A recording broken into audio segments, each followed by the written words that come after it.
Selamat petang saudara, Klik Indonesia Petang kembali hadir menjumpai Anda selama 1 jam ke depan hari ini Jumat 30 Desember 2022 bersama saya Andin Wijaya. Ya, dan saya Teguh Fajri, patuhi terus protokol kesehatan dan juga dukung program vaksinasi agar pandemi segera berakhir. Dan saudara, berikut kita ikuti 2 berita utama Klik Indonesia Petang hari ini.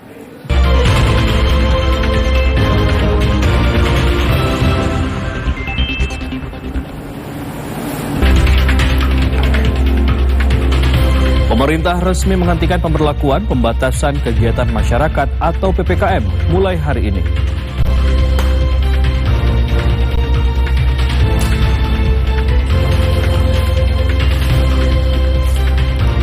Wakil Presiden Ma'ruf Amin resmi menutup perdagangan Bursa Efek Indonesia tahun 2022.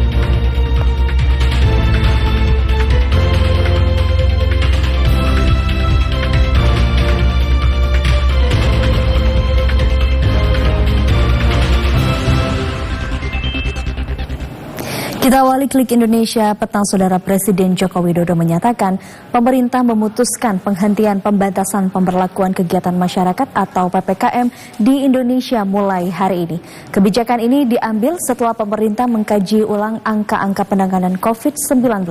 Dan berikut pernyataan Presiden Joko Widodo.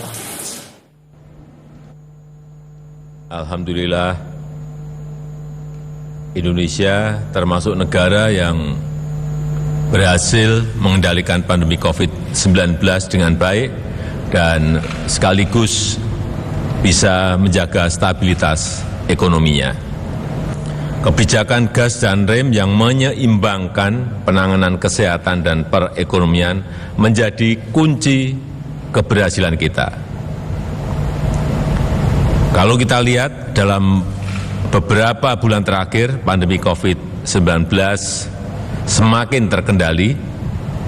Per 27 Desember 2022, kasus harian 1,7 kasus per 1 juta penduduk.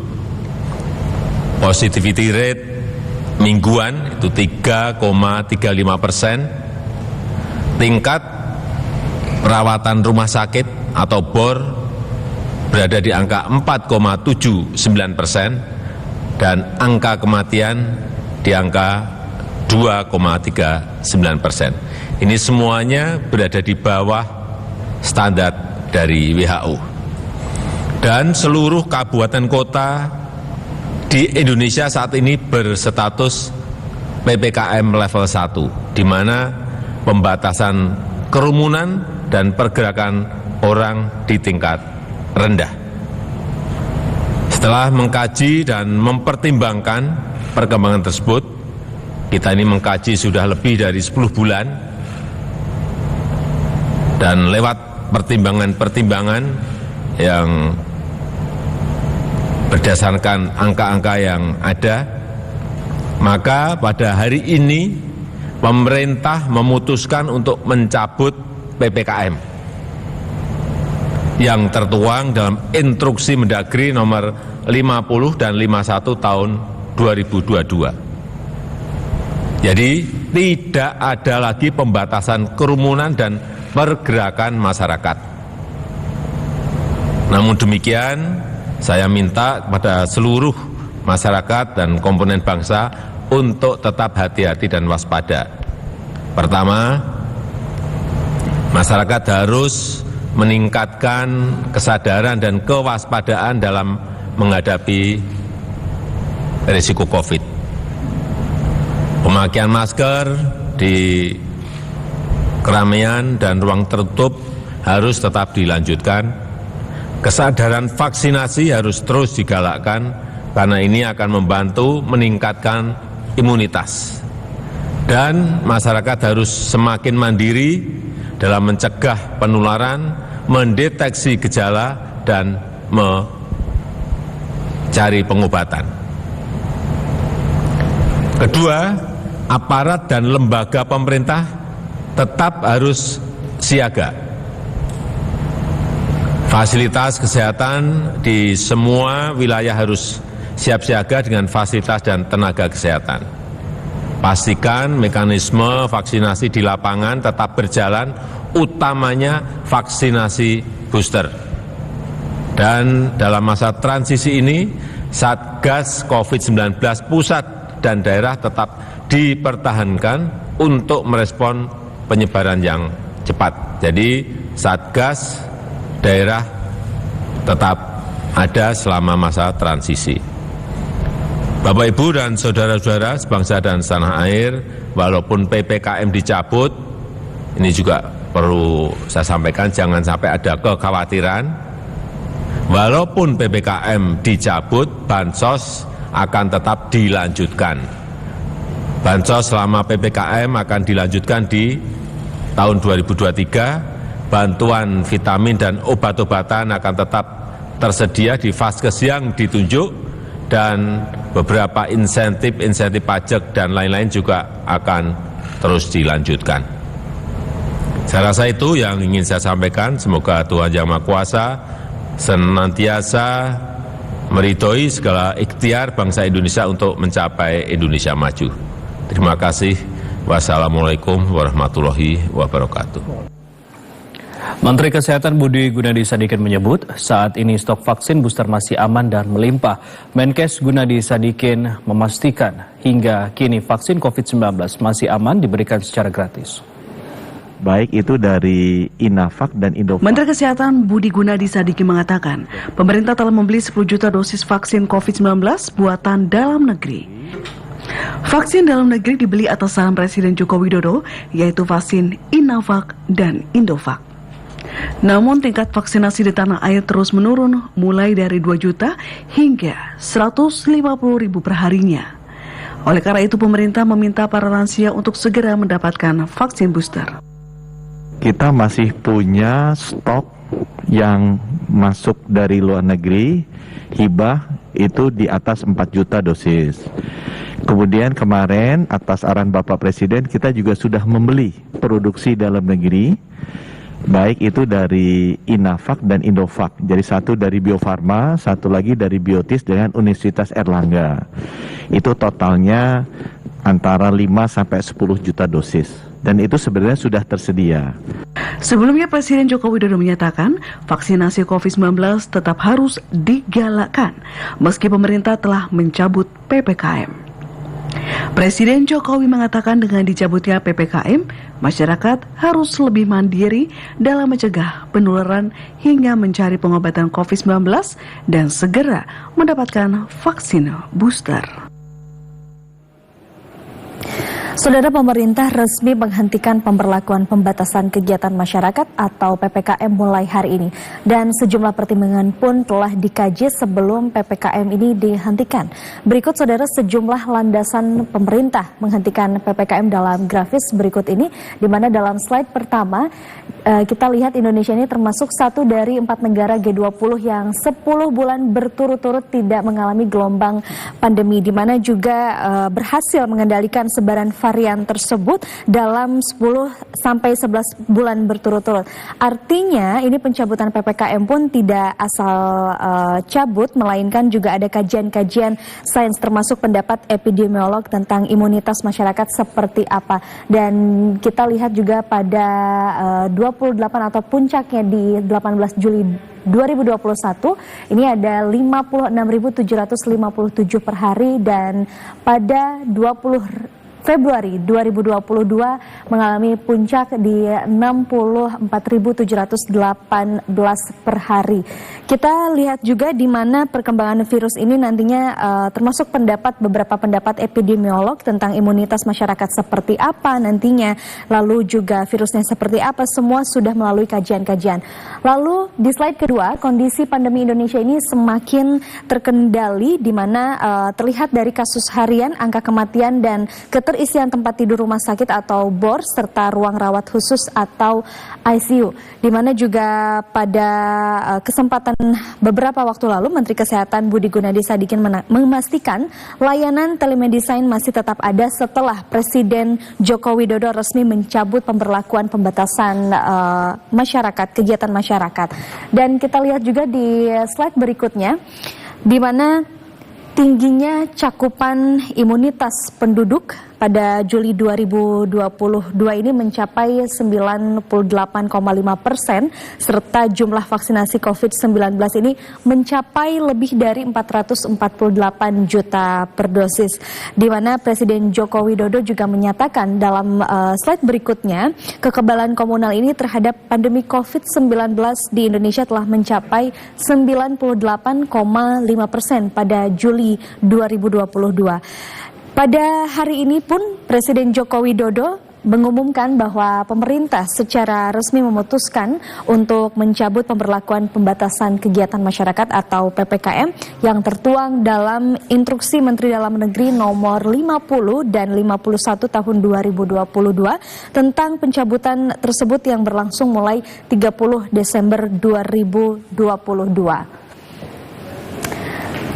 Ya, kita lihat juga di slide terakhir, pencabutan PPKM ini dilandasi tingginya cakupan imunitas penduduk, dan adapun datanya dari Sero Survey di mana pada Desember 2021 ini 87,8% dan pada Juli 2022 ada 98,5%. Ini jumlah vaksinasi sekitar 448.525.478 dosis. Ini tentunya tinggi cakupan imunitas penduduk pada Juli 2022 ini mencapai 98,5%, serta jumlah vaksinasi COVID-19 mencapai lebih dari 448 juta dosis.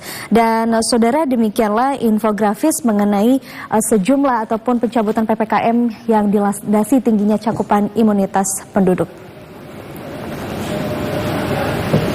Ya, dan saudara, sejumlah informasi lainnya akan kami hadirkan usai jeda berikut ini. Tetaplah bersama kami.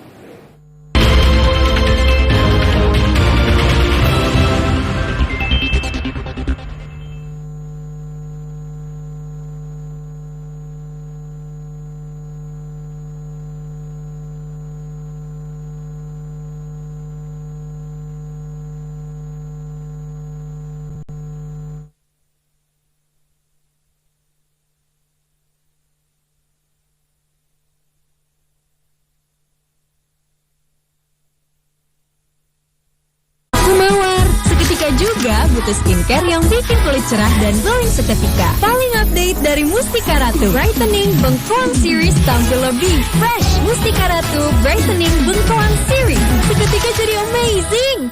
Aku mawar. Seketika juga butuh skincare yang bikin kulit cerah dan glowing seketika. Paling update dari Mustika Ratu, Brightening Bengkoang Series tampil lebih fresh. Mustika Ratu Brightening Bengkoang Series seketika jadi amazing. Allahu Akbar, Allahu Akbar, Allahu Akbar,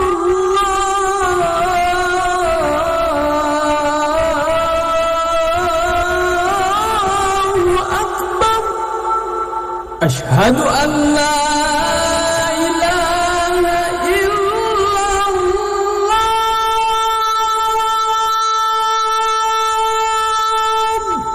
أشهد أن لا إله إلا الله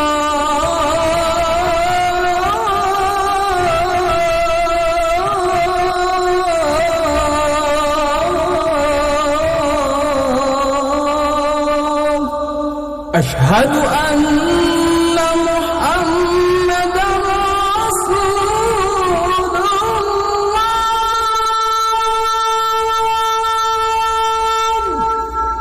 أشهد أن محمدا رسول الله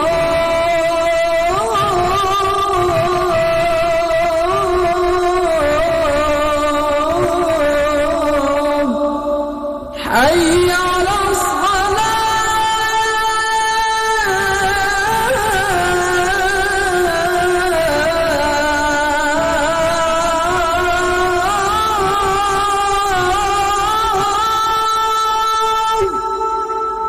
حي على الصلاة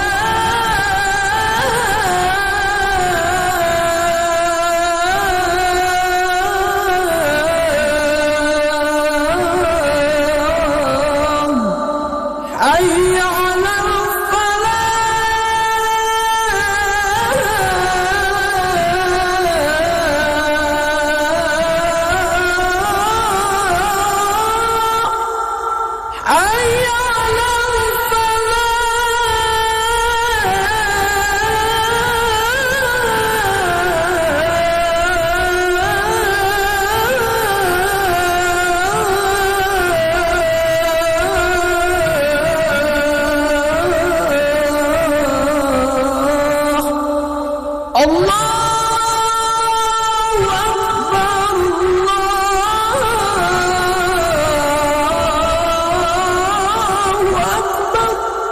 لا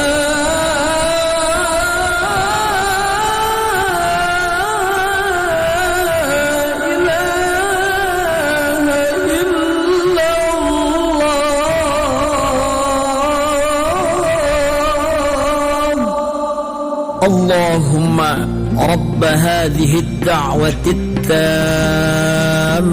والصلاة القائمة آت سيدنا محمدا الوسيلة والفضيلة والشرف والدرجة العالية الرفيعة وابعثه مقاما محمودا الذي وعدته إنك لا تخلف الميعاد.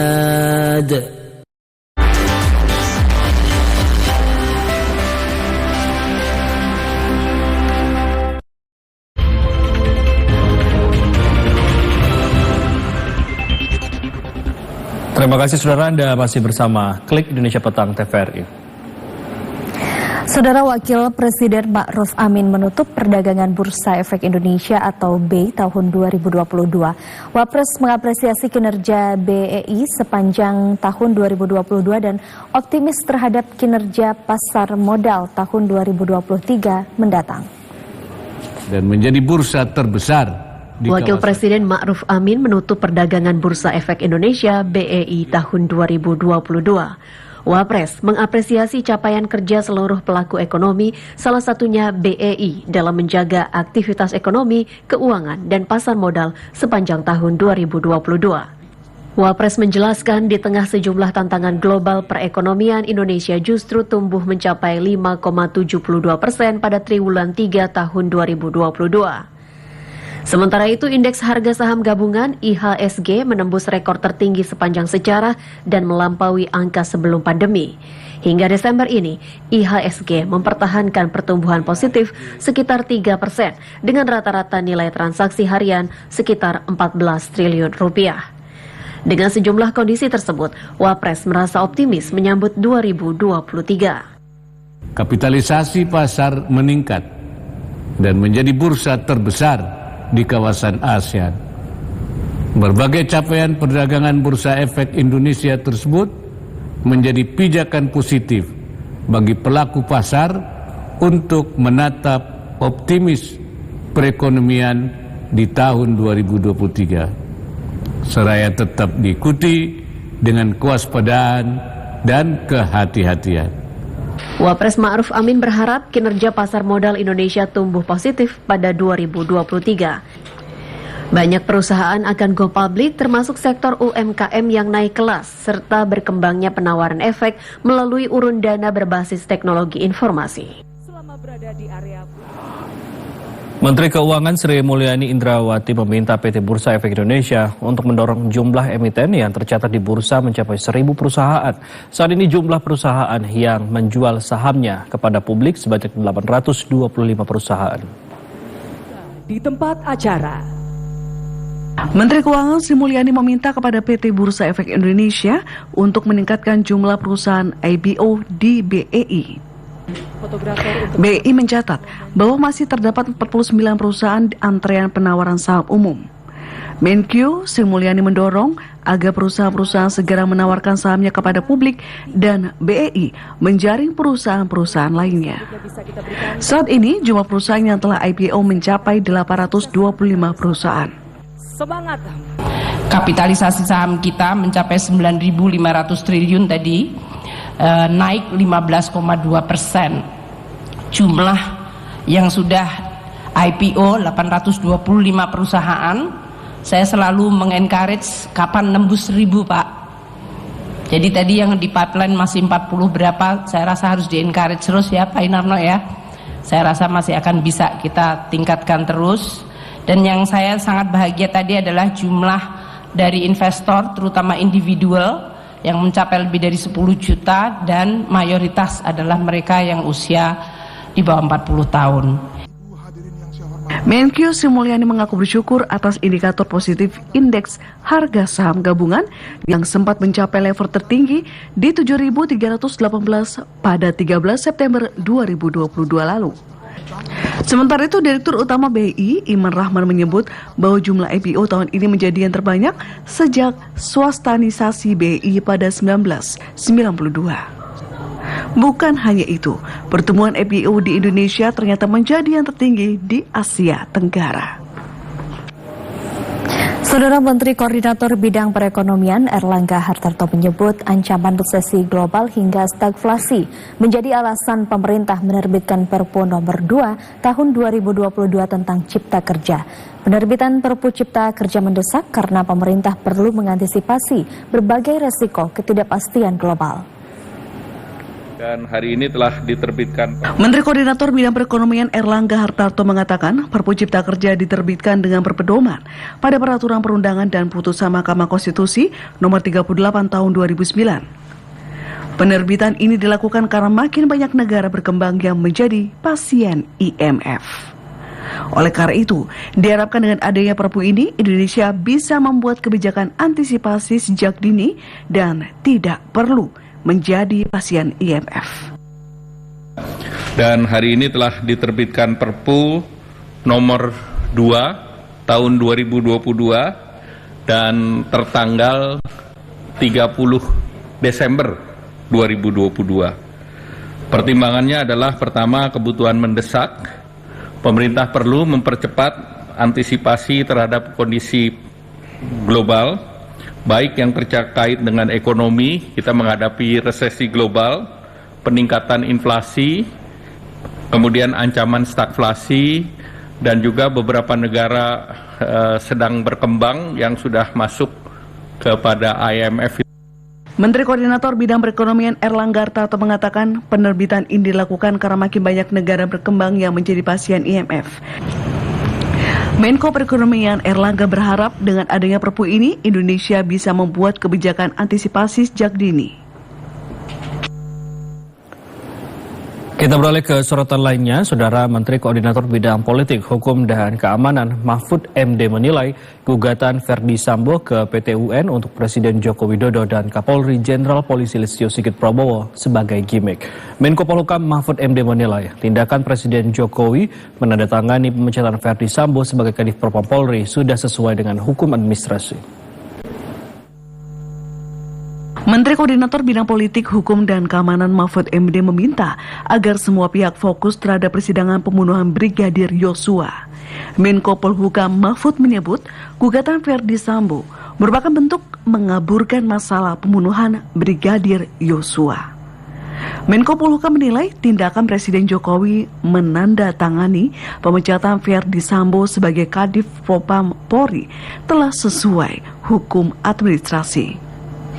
Sebelumnya, Verdi Sambo berdasarkan putusan sidang Komisi Kode Etik Polri pada 26 Agustus 2022 dijatuhi sanksi pemberhentian tidak dengan hormat. Verdi dianggap melakukan pelanggaran berat Kode Etik Profesi Polri, yakni tindak pidana pembunuhan berencana Brigadir Yosua.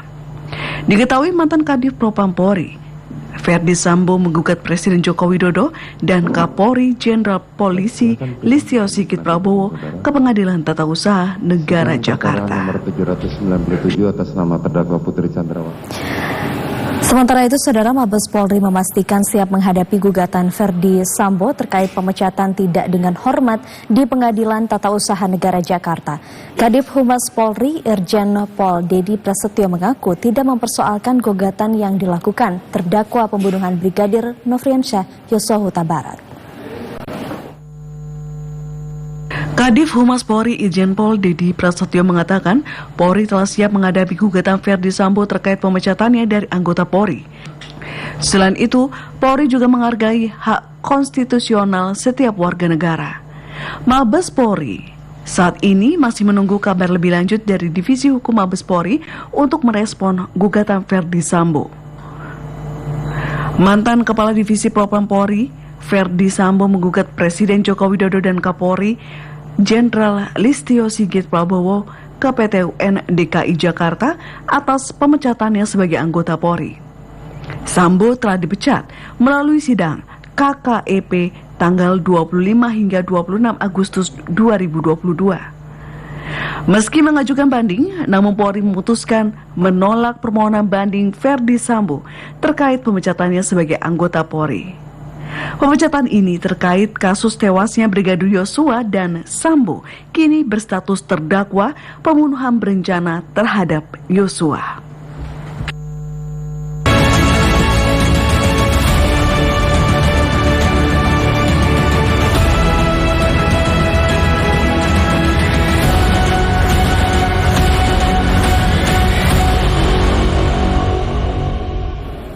Saudara, okupansi hotel di Yogyakarta selama libur Natal dan Tahun Baru 2023 meningkat. Informasi selengkapnya akan disampaikan oleh Anggi DJ langsung dari Yogyakarta.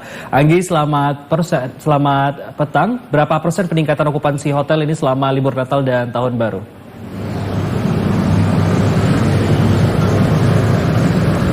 Ya, selamat petang Fajri, dan berdasarkan informasi yang kami terima betul sekali memasuki Natal di kawasan Daerah Istimewa Yogyakarta. Berdasarkan informasi yang kami terima dari Kepala Dinas Pariwisata Daerah Istimewa Yogyakarta, sampai dengan saat ini tingkat kunjungan wisatawan yang berdatangan hingga saat ini masih terus bertambah, dan ini mengakibatkan tingkat okupansi di beberapa hotel di Daerah Istimewa Yogyakarta terus bertambah dan bahkan sudah mencapai 95%.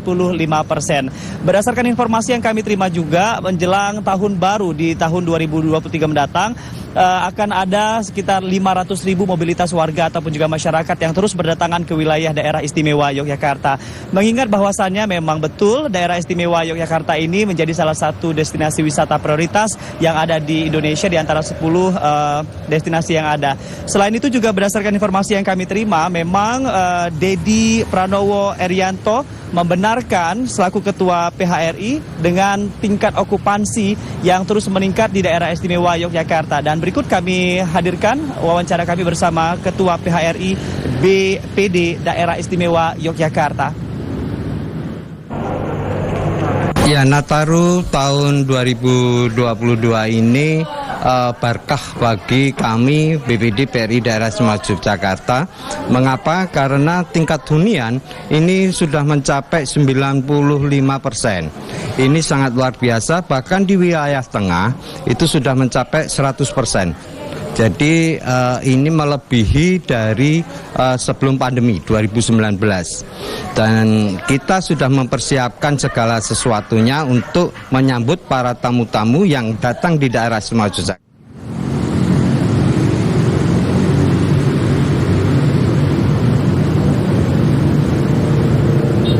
Iya, saudara, selain itu juga tingkat okupansi ini peningkatannya dibenarkan oleh manajer hotel, yaitu Yanuar, yang menyampaikan hingga saat ini meningkat sampai dengan 95%.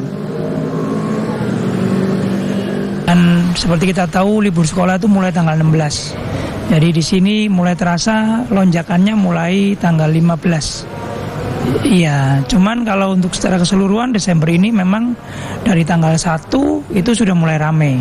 Di luar anak sekolah dan family ya, maksud saya. Berapa persen Pak kalau dalam persen? Oh, ini sudah di atas 70% Pak. Total kamar kami 503. Jadi kalau 70%-nya ya lumayan lah.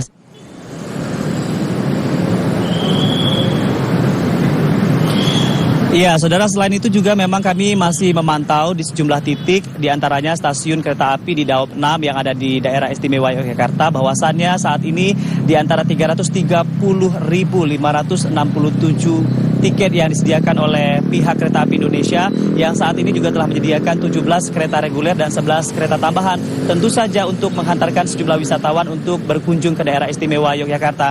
Kami terus menghimbau bagi Anda yang akan datang ke Yogyakarta, jangan lupa untuk terus menjaga keamanan dan juga kesehatan, dan selamat menghabiskan akhir pekan Anda, dan tentu saja menyambut awal tahun dengan sukacita, dengan rasa aman dan nyaman. Dari Yogyakarta kembali ke Jakarta. Baik, Anggi DJ, terima kasih atas informasi Anda. Selamat bertugas kembali. Saudara, aparat kepolisian melakukan persiapan pengamanan jelang malam tahun baru 2023 di kawasan Puncak Bogor, Jawa Barat. Untuk mengetahui informasi selengkapnya kita telah terhubung dengan Zolano Kusumo langsung dari kawasan Gadong, Bogor, Jawa Barat. Zolano, selamat petang. Bagaimana pengamanan jelang tahun baru di kawasan Puncak, Zolano? Ya, selamat petang Fajri dan saudara. Memang dalam rangka meningkatkan pengamanan di kawasan Puncak Bogor, Jawa Barat ini, Polres Bogor, Jawa Barat akan menerjunkan 2.600 personil gabungan diantaranya yang terdiri dari Polres Bogor, Disub, Baharkam, TNI, dan Satpol PP untuk melakukan pengamanan di kawasan Puncak Bogor, Jawa Barat ini. Dan untuk mengetahui informasi terkait pengamanan di kawasan Puncak Bogor, Jawa Barat ini, kami telah terhubung dengan Kasat Lantas Polres Bogor, AKP Diki Anggi Pranata. Ya, Bapak Diki, apa saja upaya yang dilakukan Polres Bogor terkait pengamanan di kawasan Puncak pada malam tahun baru nanti ya Pak? Baik, terima kasih Mas Zolano. Kami dari Satlantas Polres Bogor akan memainkan atau akan menggunakan pola pengalian arus pada malam pergantian tahun. Yang kami laksanakan mulai tanggal 31 jam 6 sore sampai dengan tanggal 1 jam 6 pagi.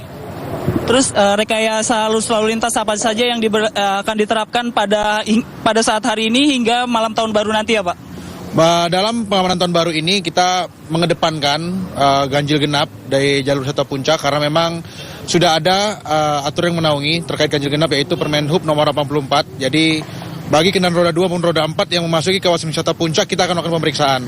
Tujuan dari pemeriksaan ini untuk mengatur arus masuk. Artinya kita harapkan dengan pengaturan arus masuk ini plat genap di tanggal genap, begitu juga yang tanggal ganjil di hari ganjil, itu dapat mengatur flow arus masuknya sehingga dapat tercipta kelancaran arus ketika di kawasan Puncak. Terus apa saja yang harus diwaspadai Pak oleh wisatawan di kawasan Puncak Bogor ini pada saat malam pergantian tahun nanti ya Pak? Yang perlu diwaspadai oleh para wisatawan di kawasan Puncak tentu mengingat curah hujan cukup tinggi. Ya kita perlu untuk mengantisipasi jarak pandang, jadi jaga jarak aman Anda dalam berkendara, kemudian juga mempersiapkan kendaraan yang secara prima. Kedua, menghindari kegiatan di tempat-tempat yang rawan, baik itu longsor maupun banjir. Terus ada himbauan untuk masyarakat yang nantinya akan berkunjung ke wilayah Puncak Bogor, Jawa Barat ini nggak Pak? Ya, kami menghimbau pada masyarakat agar bagi para wisatawan atau pelaku perjalanan wisata ke kawasan Puncak untuk mempersiapkan kendaraan secara maksimal, secara prima, kemudian juga mempersiapkan diri juga kesehatan. Selain itu juga kami menghimbau agar mentaati aturan petugas kami di lapangan karena diharapkan kita tidak menginginkan ya terjadi kejadian-kejadian yang fatal atau berakibat fatal. Terima kasih banyak Pak Diki.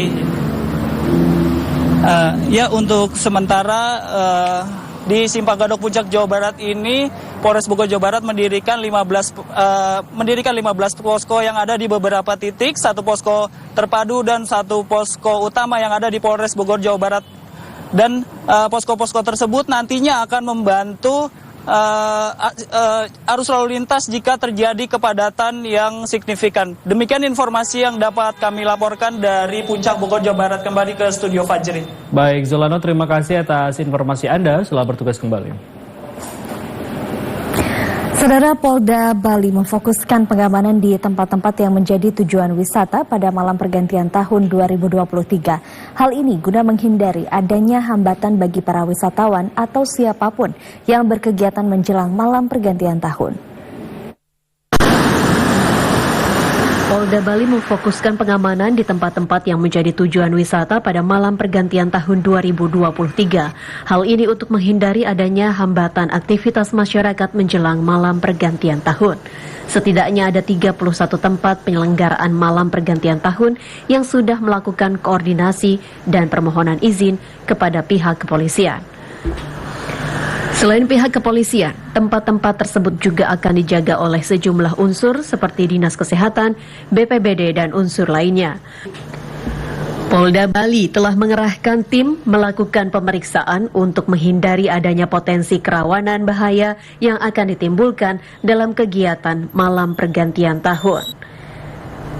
Pengecekan dilakukan terkait lokasi acara, jumlah tiket yang telah dijual, lokasi pintu masuk, lokasi pintu keluar, sarana prasarana yang harus dilengkapi baik itu sarana kesehatan, sarana-sarana berkaitan pengamanan lainnya, pemadam kebakaran, dan lain-lain. Jelang tahun baru, pengelola wisata di Kabupaten Pangandaran, Jawa Barat kali ini merugi akibat menurunnya jumlah kunjungan wisatawan dan juga okupansi hotel. Selain berpengaruh terhadap dampak dari rentetan gempa, berita hoaks atau bohong terkait tsunami dan gempa besar turut andil merugikan pengelola wisata. Beberapa hari menjelang tahun baru, objek wisata di Kabupaten Pangandaran, Jawa Barat kali ini cenderung sepi. Biasanya 3 hari hingga sepekan menjelang tahun baru, okupansi hotel sudah penuh dan wisatawan mulai memadati bibir pantai. Namun tahun ini tingkat hunian hotel dan kunjungan wisatawan ke Pangandaran turun drastis. Hampir semua hotel hanya terisi 30-50% kapasitas kamar. Biasanya di momentum libur panjang tahun baru bisa mencapai 100%. Bahkan beberapa hotel mengaku lebih dari 50% kamar yang sudah dipesan kini dibatalkan oleh konsumen. Menjelang tahun baru untuk okupansi hotel di Pangandaran memang itu terjadi penurunan gitu.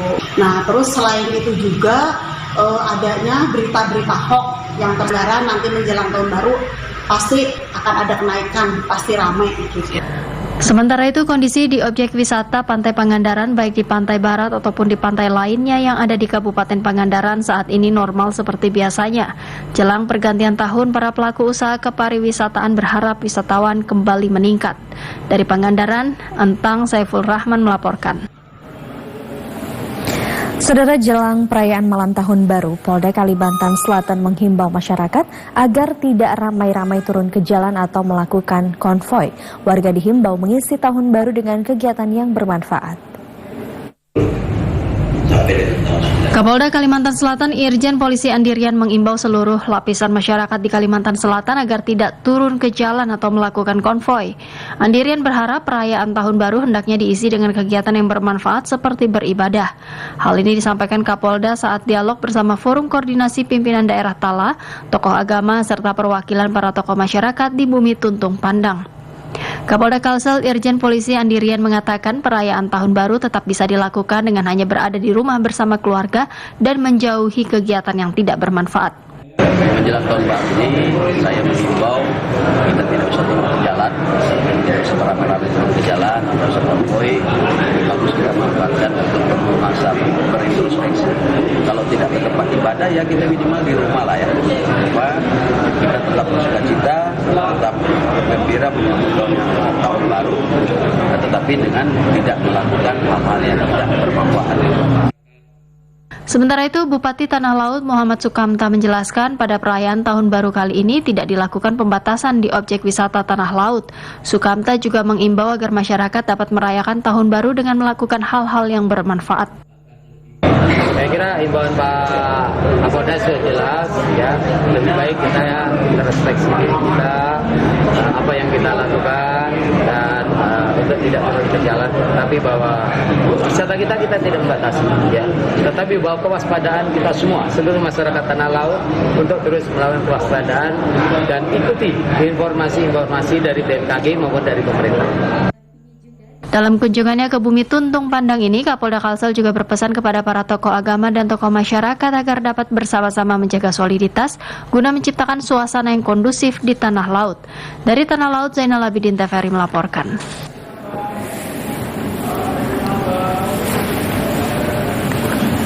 Di Sulawesi Utara, saudara masyarakat diimbau untuk tidak menyalakan petasan saat perayaan malam pergantian tahun. Informasi selengkapnya akan disampaikan langsung oleh Setiza Lumingkewas langsung dari Manado.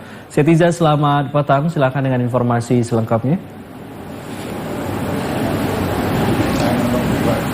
Baik, selamat petang Fajri dan saudara. Puncak perayaan Tahun Baru 2023 di Provinsi Sulawesi Utara diprediksi akan lebih meriah dibandingkan tahun-tahun sebelumnya karena tidak adanya PPKM untuk tahun 2022 ini seiring melandainya pandemi COVID-19. Dan untuk itu, guna mengantisipasi setiap gangguan di tengah masyarakat, Kepolisian Daerah Sulawesi Utara mengimbau warga untuk tidak menyalakan petasan atau mercon. Hal ini untuk meningkatkan keamanan dan keselamatan masyarakat.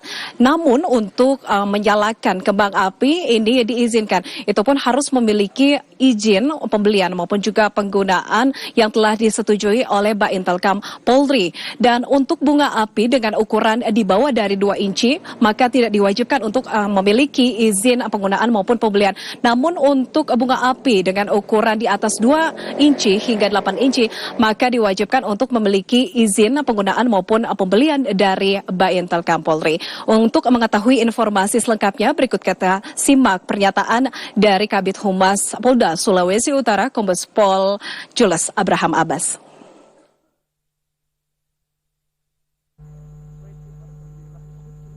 Menjelang perayaan Tahun Baru, tentunya kami menghimbau untuk masyarakat tidak membunyikan petasan ataupun mercon.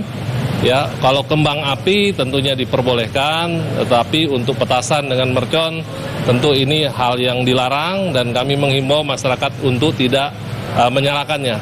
Kemudian masyarakat juga kami himbau untuk tidak melakukan pawai atau arak-arakan, konvoi kendaraan maupun kebut-kebutan di jalan. Karena ini dapat menyebabkan kemacetan maupun gangguan kriminalitas lainnya baik kepada pengguna jalan maupun kepada Larangan menyalakan petasan atau mercon saat puncak perayaan Tahun Baru 2023 di Provinsi Sulawesi Utara ini juga mengacu pada imbauan dari Mabes Polri dan surat edaran dari Mendagri terkait dengan peningkatan kesiapsiagaan pemerintah daerah pada saat Tahun Baru 2023. Untuk itu, pihak Polda Sulawesi Utara mengerahkan setiap personilnya untuk dapat melakukan patroli secara mobile, khususnya di tempat-tempat titik kerawanan maupun juga di tempat-tempat usaha kembang api. Selain itu juga, saudara, dari Polda Sulawesi Utara mengerahkan setiap personilnya untuk dapat mengamankan Tahun Baru 2023 dengan bekerja sama dengan aparat gabungan, yaitu TNI 977 personil, Dishub 313 personil, Satpol PP 411 personil, Dinas Kesehatan 147 personil, serta organisasi masyarakat sebanyak 1.917 orang. Demikian dari Tondano, Sulawesi Utara, kembali ke Fajri. Baik, saya Rizal Lumikewas, terima kasih atas informasi Anda. Selamat bertugas kembali. Sementara itu, saudara, BMKG Stasiun Geofisika Ambon menghimbau masyarakat untuk mewaspadai cuaca buruk pada malam pergantian tahun.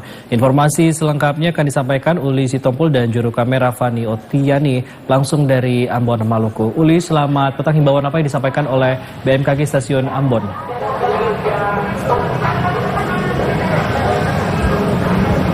Iya, selamat malam Fajri dan juga saudara. Badan Meteorologi, Klimatologi dan Geofisika Provinsi Maluku Stasiun Geofisika Ambon menyatakan memang menjelang pergantian malam tahun baru ini untuk cuaca di beberapa wilayah di Indonesia ini memang mengalami cuaca buruk, salah satunya di Maluku ataupun di Ambon sendiri.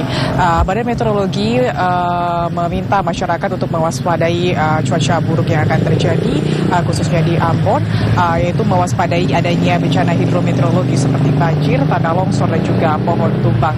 Kepala BMKG Provinsi Maluku Stasiun Geofisika Ambon Jati menyatakan bahwa nantinya pada malam pergantian tahun baru ataupun di tanggal 31 Desember 2022 ini berdasarkan pantauan menyatakan bahwa adanya cuaca buruk meski potensi tersebut belum diketahui secara persis. BMKG Maluku sendiri memang sudah mengeluarkan memberikan warning ataupun waspada kepada masyarakat terkait dengan cuaca buruk terhitung dari tanggal 28 Desember 2022 hingga nanti di tanggal 2 Januari 2023. Himbauan waspada gelombang tinggi juga telah dikeluarkan oleh BMKG Provinsi Maluku terhitung 7 hari, yaitu di tanggal 20 28 Desember hingga nanti di tanggal 4 Januari 2023, di mana untuk ketinggian gelombang sendiri kategori sedang dengan ketinggian antara 1,25 meter sampai dengan 2,5 meter. BMKG Provinsi Maluku sendiri juga sudah bekerja sama dengan pihak stakeholder terkait dengan adanya cuaca buruk ini, baik itu dengan pelayaran maupun juga penerbangan. Dan berikut pernyataan Kepala BMKG Provinsi Maluku, Stasiun Geofisika Ambon, Jati. Kami BMKG di Maluku itu juga memberikan semacam siaran pers atau warning kepada masyarakat, khususnya waspada potensi cuaca buruk di wilayah Maluku pada tanggal 28 Desember 2022 sampai dengan tanggal 2 Januari 2023. Dan itu juga yang kami sampaikan pada saat.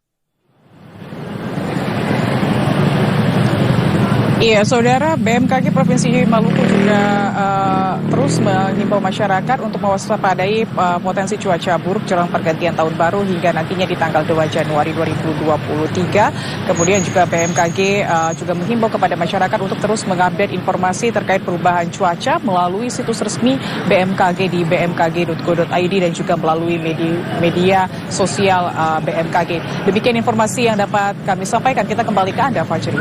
Dari Ambon, Maluku, Uli Sitompul melaporkan. Terima kasih atas informasi Anda. Selamat bertugas kembali.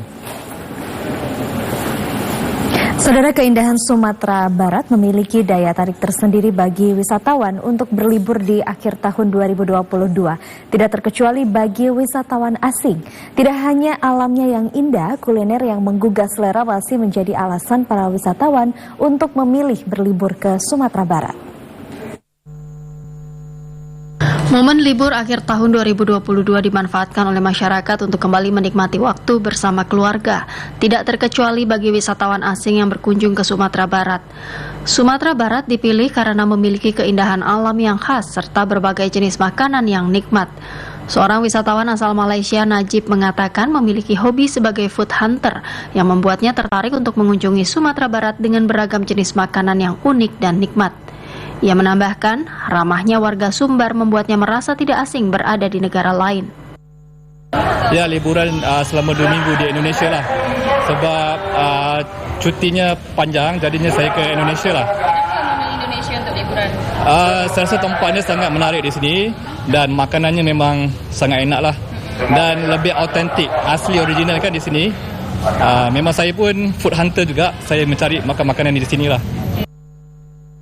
Selain Kota Padang, Najib juga sudah mengunjungi Bukit Tinggi yang tak kalah menariknya dari segi objek wisata. Selama 2 pekan, Najib berlibur di Indonesia. Ia mengaku akan mengunjungi daerah lainnya seperti Jambi, Bengkulu, dan Palembang. Afrinur Zakia, Joni Sartix, TVRI melaporkan. Saudara, para wisatawan mulai berdatangan ke negeri jiran Malaysia. Untuk mengetahui informasi selengkapnya, kami telah terhubung dengan Dianjar Putri langsung dari Kuala Lumpur, Malaysia. Dianjar, selamat petang waktu Indonesia. Ini destinasi wisata apa aja yang ramai dikunjungi para wisatawan di Kuala Lumpur? Ya, selamat petang Pak Ajri. Memang sehari menjelang malam pergantian tahun baru 2023, semakin banyak wisatawan yang datang ke Kuala Lumpur, Malaysia ini, di mana mereka akan menghabiskan libur tahun baru dan juga yang bertepatan dengan libur sekolah di Kuala Lumpur, Malaysia ini.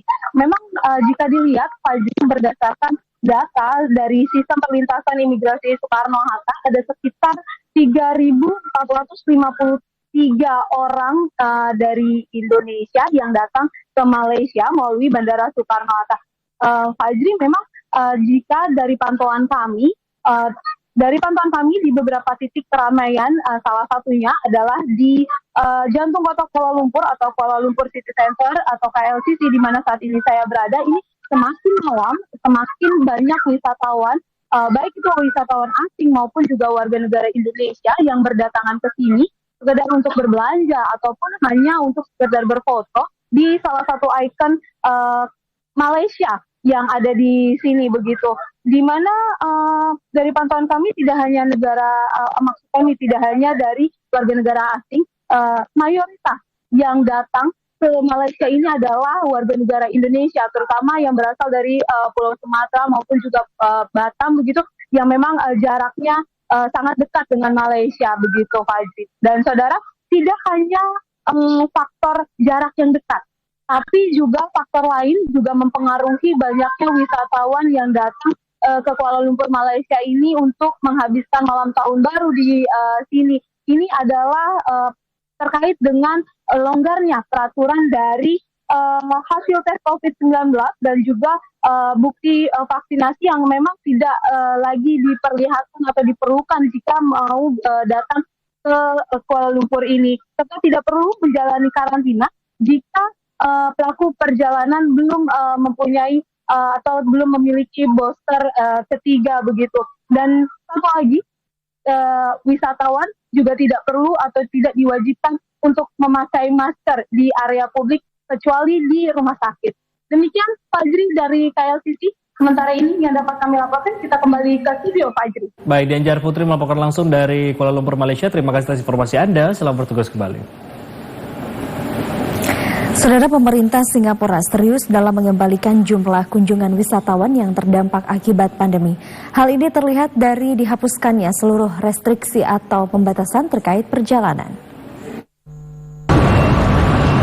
Pariwisata merupakan salah satu sektor andalan Singapura yang mendatangkan devisa bagi negara ini. Pendapatan negara dari sektor wisata ini sangat wajar diperoleh secara maksimal karena betapa seriusnya pemerintah Singapura mengurusi sektor ini. Indikasi paling mudah yang dapat ditemukan adalah Singapura selalu mempertimbangkan untuk membuka destinasi wisata baru dalam jangka waktu tertentu. Belum lagi tema-tema yang diangkat juga selalu mampu menarik perhatian wisatawan dari seluruh penjuru dunia. Terlebih pada momen Natal dan Tahun Baru ini, pemerintah Singapura terlihat serius dalam mengembalikan jumlah kunjungan wisata yang sempat terkendala akibat pandemi COVID-19. Duta Besar Indonesia untuk Singapura, Suryo Pratomo, mengatakan pada tahun 2022, pemerintah Singapura telah melepas semua restriksi terkait dengan perjalanan. Menurut saya Singapura memang mengandalkan pembangunan ekonomi dan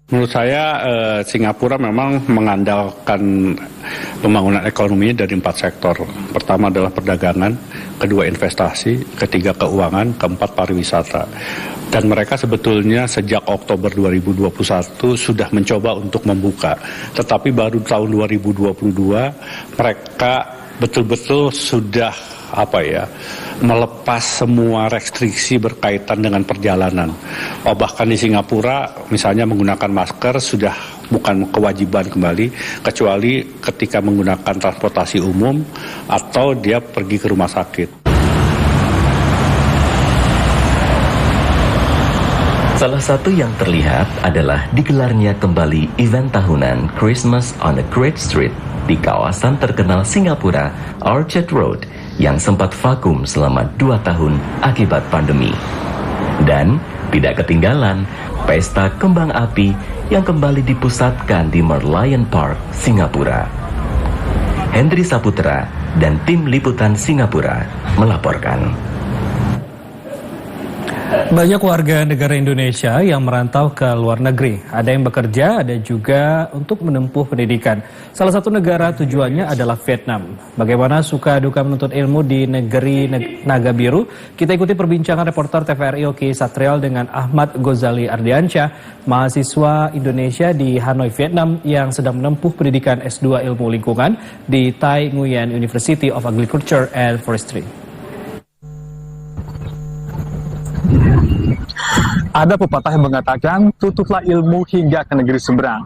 Nah, ini sepertinya yang menginspirasi pelajar Indonesia untuk menuntut ilmu keluar dari negaranya. Salah satunya di Hanoi, Vietnam. Kali ini, saya sudah janjian dengan salah satu mahasiswa Indonesia yang tengah menempuh pendidikan di Hanoi, Vietnam.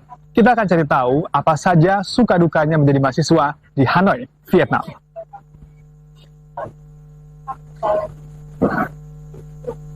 Hai Mas Agi, apa kabar? Sehat ya? Alhamdulillah. Yuk. Nah, hampir setahun ya ada di Vietnam. Apa sih yang dirasain perbedaan mencolok kehidupan sehari-hari di Vietnam dan juga di Indonesia?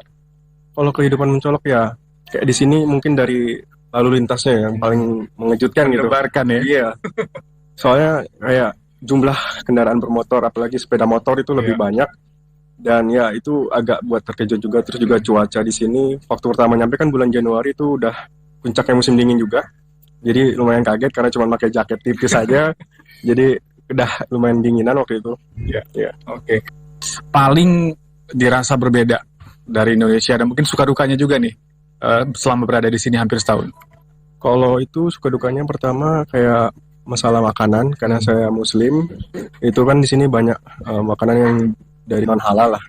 Nah akhirnya karena harus beradaptasi, jadi saya masak sendiri masak sendiri. Udah bisa dari Indo atau emang belajar di sini? Sebenarnya di Indo nggak pernah masak, jadi di sini harus mau nggak mau masak. Iya. Tapi di sini kan ada beberapa orang mahasiswa Indonesia juga ya, yang ada di Hanoi. Nah, menjalin komunikasi nggak dengan mereka? Dan kalau misalnya komunikasi, kumpul-kumpul, apa yang dilakukan? Biasanya tuh kita kalau ngumpul kayak ada acara dari kedutaan itu, kita suka diundang, suka diajak karena itu tempat kita untuk ngumpul-ngumpul untuk saling tahu dengan mahasiswa Indonesia ataupun warga Indonesia yang ada di Hanoi ya, terutama di Vietnam juga gitu. Hampir setahun nih di Vietnam. Pernah ngerasa kangen nggak dengan rumah dan apa yang paling dikangenin dari rumah dari Indonesia apa? Pasti kangen. Cuman saya alhamdulillah berhubungan baik terus sama keluarga, sering telepon-teleponan juga. Jadi itu cukup terobati dan juga kangen masakannya sih, makanannya. Ya, makanan orang tua terutama juga nasi Padang itu. Apa nih harapannya Mas Agi?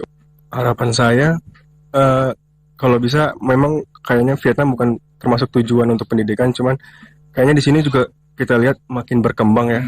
Kayaknya dari kerjasama Indonesia Vietnam pun juga semakin baik. Kayak kemarin Presiden Vietnam datang ke Indo kan, yang beritanya.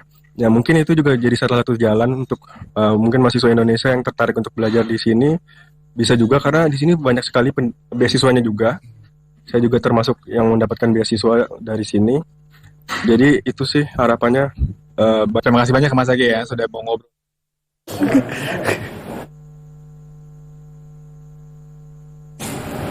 Saudara, Komisi Pemilihan Umum resmi menetapkan Partai Umat sebagai partai politik peserta pemilu 2024. Keputusan ini diumumkan KPU setelah Partai Umat mengikuti proses verifikasi ulang di Sulawesi Utara dan Nusa Tenggara Timur. Anggota KPU Idam Holik mengatakan Partai Umat memenuhi syarat di wilayah NTT sebanyak 19 kabupaten kota dari syarat minimal 17 wilayah. Sementara di Sulawesi Utara, Partai Umat memenuhi syarat di 11 kabupaten kota dari syarat minimal 11 wilayah. Pemenuhan syarat tersebut yang menjadi indikator KPU akhirnya dapat meloloskan Partai Umat untuk menjadi peserta pemilu 2024. Untuk Provinsi Nusa Tenggara Timur, Partai Umat dinyatakan memenuhi syarat di 19 kabupaten kota, sedangkan syarat minimal di Nusa Tenggara Timur itu adalah 17, artinya status akhir hasil verifikasi faktual Partai Umat di Nusa Tenggara Timur dinyatakan memenuhi syarat.